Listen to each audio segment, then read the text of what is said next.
Hello students, कैसे हो आप सभी। आप आशा और उम्मीद करता हूं कि आप लोग बहुत अच्छे होंगे और आप सब लोगों की तैयारी भी बहुत ही बढ़िया चली होगी। अब तो तैयारी क्या, कुछ दिन आराम करने का समय आ चुका है, क्योंकि साथियों आज था आपका RO ARO मेंस एग्जाम, जिसमें आपका आज पहली शिफ्ट में पेपर हुआ जीएस का, और अभी आपका दोपहर की शिफ्ट में हुआ है हिंदी। और हिंदी के दो खंड आपके जो पेपर में आते हैं, एक हमारा परंपरागत पेपर और एक हमारा वस्तुनिष्ठ पेपर, यानी कि कन्वेंशनल और आपका ऑब्जेक्टिव टाइप। तो दोनों शिफ्टों के पेपर आपके आज के हो चुके हैं, जीएस का भी और हिंदी का। तो जीएस का आपको लोगों को पता चल चुका होगा कि जीएस का पेपर कैसे आया है, क्या रहा था, उसका डिटेल एनालिसिस आपका कल कराया जाएगा यूपीपीसीएस परिवार के द्वारा, पीडब्ल्यू। और यहां पर साथियों हम बात कर लेते हैं थोड़ा सा हिंदी के पेपर के बारे में कि हिंदी का पेपर आखिर कैसा रहा है आज का। चाहे हम परंपरागत, यानी कि जो मेरे सामने की स्क्रीन पर दिख रहा है, ये है हमारा कन्वेंशनल पेपर, जो आपका 900 नंबर का पेपर आता है, जिसमें हमें आलेखन यानी कि पत्र लेखन, गद्यांश का शीर्षक, व्याख्या, ये सारी चीजें करनी पड़ती हैं। 10 मुहावरे आते हैं, आपके प्रशासनिक शब्दावली आती हैं, और 10 नंबर का कंप्यूटर आता है, तो और एक पत्र का सारणी रूप यानी कि टेबुलर फॉर्म आता है। ये साथ साथ एक खंड 2 होता है साथियों, जिसे हम कहते हैं वस्तुनिष्ठ, जिसमें आपके 5 टॉपिक होते हैं, और 5 टॉपिक में से 12-12 नंबर का एक टॉपिक का टोटल 60 नंबर का वो आता है। तो अब हम ये आज हमारा पेपर था, तो अब हम बात कर लेते हैं साथियों कि पेपर कैसा रहा। तो साथियों जैसे हम बात कर रहे थे आपकी किसकी किसकी बात कर रहे थे हम, कि जीएस का पेपर। तो जैसे मैंने बच्चों का रिएक्शन देखा, हमारी टीम ने भी सेंटर पर जाकर के टीम से बात की, तो वहां में ये पता चला कि जीएस का पेपर थोड़ा सा मॉडरेट टू टफ लेवल की तरफ था। लेकिन साथियों जो मैंने देखा है पेपर हिंदी का, ये मॉडरेट पेपर है, और जो हमारा वस्तुनिष्ठ वाला पेपर है वो बहुत इजी, मैं इजी ही कहूंगा, क्योंकि साथियों वहां आप लोगों पर एक भी क्वेश्चन गलत नहीं होना चाहिए, क्योंकि वो 60 नंबर पूरे 60 वाले, मतलब मैं ये भी नहीं कह सकता आज आपसे कि भैया आज आपका 58 नंबर का पेपर है, क्योंकि एक भी क्वेश्चन ऐसा नहीं था कि जिसमें आप लोग फंसे होगे, क्योंकि आप लोगों ने इतने दिन से तैयारी की है। भाई 2023 में आपकी ये वैकेंसी आई थी सितंबर अक्टूबर में, अब जाकर के आपका पेपर हुआ 2026 फरवरी में, यानी कि 2 साल अथक मेहनत आप लोगों ने की है, और इतने सारे प्रैक्टिस सेट, इतने सारी चीजें आप लगा चुके हो। तो भाई उसका डिटेल्ड सॉल्यूशन क्या होगा वो भी हम बात कर लेंगे। तो हम ये थोड़ा सा देख लेते हैं कि आपका जो परंपरागत वाला जो पेपर है, ये आपका कैसे पेपर आपका आया है। ठीक है, इसको थोड़ा सा देख लेते हैं एक बार, और उसके बाद आपका ऑब्जेक्टिव वाले की हम बात कर लेंगे कि ऑब्जेक्टिव वाला पेपर कैसे आपका आया है। साथियों ये हमारे सामने गद्यांश दिख रहा है, जिसमें से आपके 21 नंबर का गद्यांश आपको आता है। तो ये राजी पढ़कर संबंधित प्रश्नों के उत्तर देने हैं।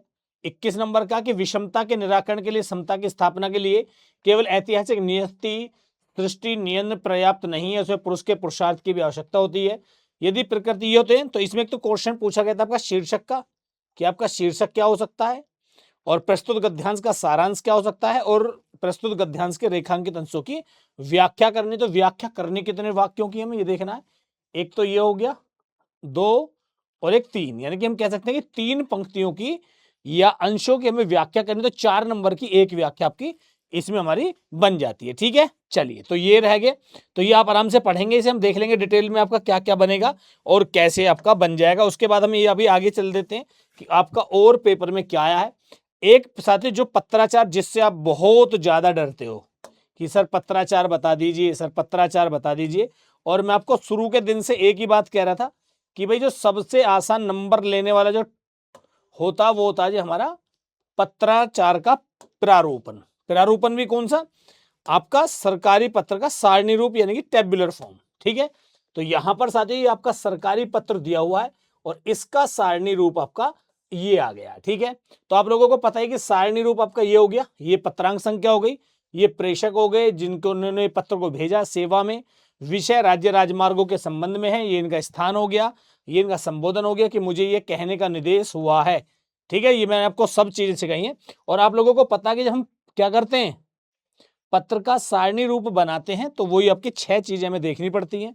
सबसे पहले क्रम संख्या, उसके बाद हमारी पत्रांक संख्या, उसके बाद हमारी दिनांक, फिर आपका हमारा बन जाता प्रेषक और प्रेषित, और फिर हमारी मुख्य विषय वस्तु किस बारे में। तो सबसे आसान तो सरकारी पत्र दिया है, अगर इसकी जगह पर कुछ और होता, अनुस्मारक होता या आपका कार्यालय आदेश टाइप का होता तो वहां थोड़े से बच्चों को कंफ्यूजन हो जाती, लेकिन ये तो बहुत आसान हो गया, तो ये बन जाएगा।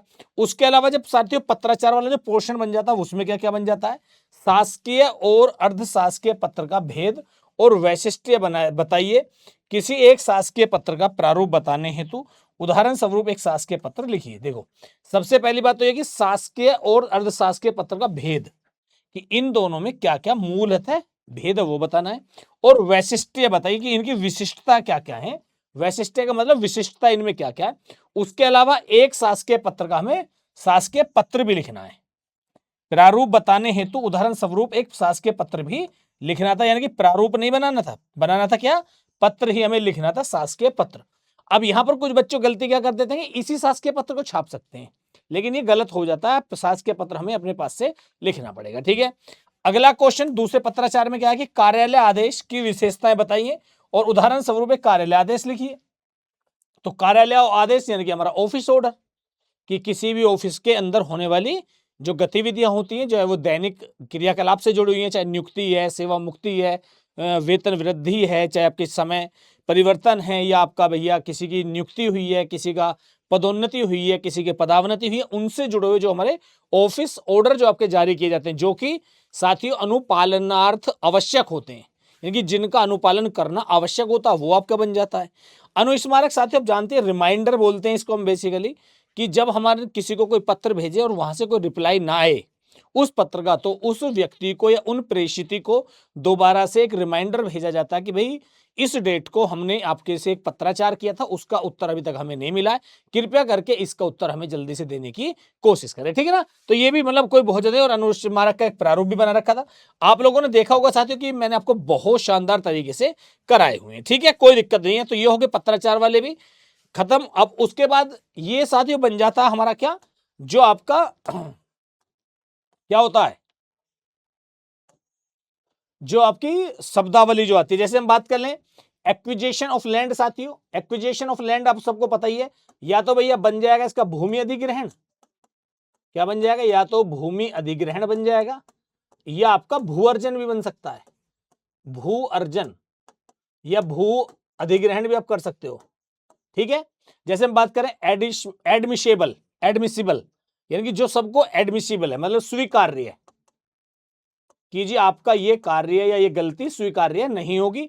म्यूटेशन साथियों बेसिकली ये हम प्रयोग करते हैं जहां पर हमें कोई आपकी संपत्ति को मतलब अलग तरीके से दिखाना हो, तो एक तरीके से हम इसे कह सकते हैं दाखिल खारिज को हम बोलते हैं। हमारे जो रजिस्ट्री विभाग जो होता है वहां इसका बहुत प्रयोग होता है, दाखिल खारिज में। आपका रिपील यानी कि किसी चीज को निरस्त करना, एक तरीके से रिपील मतलब निरसन।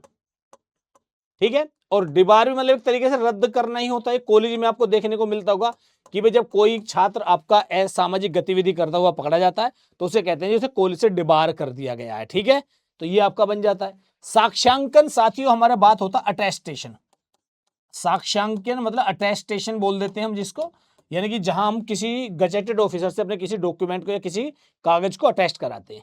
कार्मिक साथियों आपका जानते हैं पर्सनल होता है जी, आपका पर्सनल।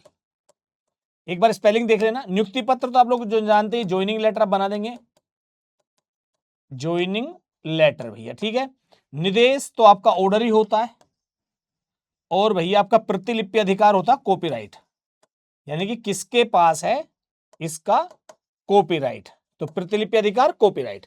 अब साथियों ये आपके 5 मुहावरे आए हैं और लोकोक्तियां हैं, इनका देखो अर्थ स्पष्ट करते हुए वाक्यों में प्रयोग भी करना है। ठीक है, अर्थ भी देना है और वाक्यों में प्रयोग भी करना है। जैसे साथियों अकल पर पर्दा पड़ना, अकल पर पर्दा पड़ना यानी कि कुछ दिखाई ना देना या कुछ अच्छी चीज ना सूझना, इस तरीके से हम बात कर सकते हैं। या विपत्ति के समय या हम ये कहते हैं कि आपका अकल ना सूझना या अकलमंदी का काम नहीं होना। ठीक है, इस टाइप से हमारा बन जाएगा। आग पर पानी डालना मतलब आग लगी हुई है उसमें पानी डालना, मतलब किसी तरीके का विवाद को समाप्त करना या झगड़े को शांत करना या झगड़ा समाप्त कराना, कुछ इस तरीके से बन जाएगा। ईंट का जवाब पत्थर मतलब आपका कड़ा प्रतिरोध करना, या तो कड़ा प्रतिरोध करना या भैया किसी का उत्तर कड़ाई से देना। ठीक है, किसी का उत्तर कड़ाई से देना मतलब मजबूती के साथ देना। अकेला चना भार नहीं फोड़ सकता, कि एक व्यक्ति कभी भी कठिन कार्य को नहीं कर सकता है, इसको आप बना सकते हैं। आ बैल मुझे मार, कि जानबूझ करके विपत्ति मोल लेना या आपत्ति मोल लेना। तो इस टाइप के क्वेश्चन आपके आए हैं साथियों, ठीक है, आज के पेपर में। तो चलिए साथियों, ये हमारा था, मतलब तो मैं ये कह सकता हूं कि भाई हिंदी में आप लोगों को कोई दिक्कत नहीं आई होगी। आपका साथियों 100 नंबर, अब 10 नंबर कंप्यूटर वाले जो उनको आप देख लेना, मुझे उस बारे में तो जान के 90 ये और 60 वो। साथियों आराम से आप इनमें, मैं कह रहा हूं खूब कम भी करेंगे तब भी आपके 135 और 140 तक पहुंच जाने चाहिए, क्योंकि लेटर भी कोई बहुत ज्यादा उन्होंने, मतलब ऐसा नहीं कहा कि दो दो प्रारूप बनवा लिए हों, सिंपल एक एक लेटर आया है जिसका विशेषता बतानी है और आपका आदेश करना। तो यही कह सकते हैं कि आपका पेपर आज का हिंदी का बहुत आसान रहा है। जीएस वाला अब आप देख लेना, मैं एक बार कल को जब पीडब्ल्यू यूपीपी से डिटेल सॉल्यूशन लेकर के आएगा तो आप सभी लोग एक बार जुड़ जाएंगे। तो चलिए साथियों, फिर मिलते हैं आपको आज शाम को 8:30 बजे, किसके साथ? फुल डिटेल सॉल्यूशन के साथ। तब तक के लिए धन्यवाद। जय हिंद, जय भारत।